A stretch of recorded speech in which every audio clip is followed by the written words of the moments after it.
नवसीमान्ताको एकान्त गाथा। निशब्द नवमण्डलको अनन्त शून्यतामा एकाकी खक अतिरूढ छ शाखाको अन्तिम शिरमा। न त जय घोषको कोलाहल न त प्रशंसाको प्रवाह, तथापि अन्तःकरणमा प्रज्वलित छ आत्मीय अभिलाषा। तथापि अन्तःकरणमा प्रज्वलित छ आत्मीय अभिलाषा। युगका तरुण हृदयहरूमा आज युगका तरुण हृदयहरूमा आज मृग तृष्णाको पथमा अविराम दौडिरहेका छन्। मृग तृष्णाको पथमा अविराम दौडिरहेका छन्। परन्तु स्वप्नका दिव्य दीपहरू स्वयं आफ्नै अन्तर्कालमा निभाइरहेका छन्। परन्तु स्वप्नका दिव्य दीपहरू स्वयं आफ्नै अन्तर्कालमा निभाइरहेका छन्। जीवन केवल लाभ हानिको गणित होइन, यो त आत्मसङ्घर्षको महायज्ञ हो, जहाँ अश्रुहरू नै अभिषेक बन्छन् र पीडाहरू नै पुरुषार्थको उद्घोष। जहाँ अश्रुहरू नै अभिषेक बन्छन् र पीडाहरू नै पुरुषार्थको उद्घोष।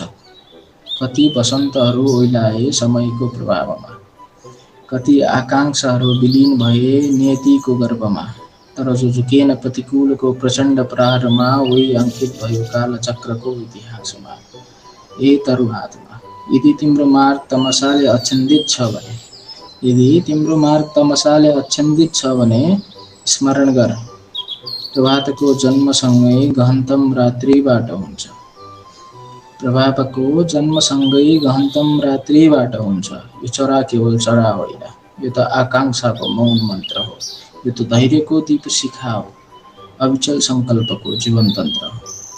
एक दिन समयको महासागरले तिम्रो पदचिह्नहरू मेटाउन खोज्ला। एक दिन समयको महासागरले तिम्रो पदचिह्नहरू मेटाउन खोज्ला। तर यदि आत्मस्वप्नप्रति अविचल रह्यो भने तिम्रो कर्म नै अमरतत्वको श्लोक बनिरहला। तिम्रो कर्म नै अमरतत्वको श्लोक बनिरहला। किनकि यौवनको वैभव उमेरमा निहित हुँदैन, यौवनको वैभव उमेरमा निहित हुँदैन, अपितु विपत्तिको प्रचण्ड ज्वालामा पनि अविचल रहने धैर्य तपस्यामा प्रतिष्ठित हुन्छ।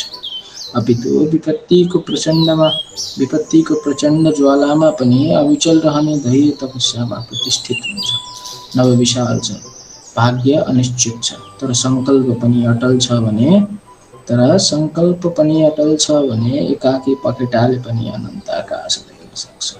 तर सङ्कल्प पनि अटल छ भने एकाकी पखेटाले पनि अनन्त आकाश देख्न सक्छ।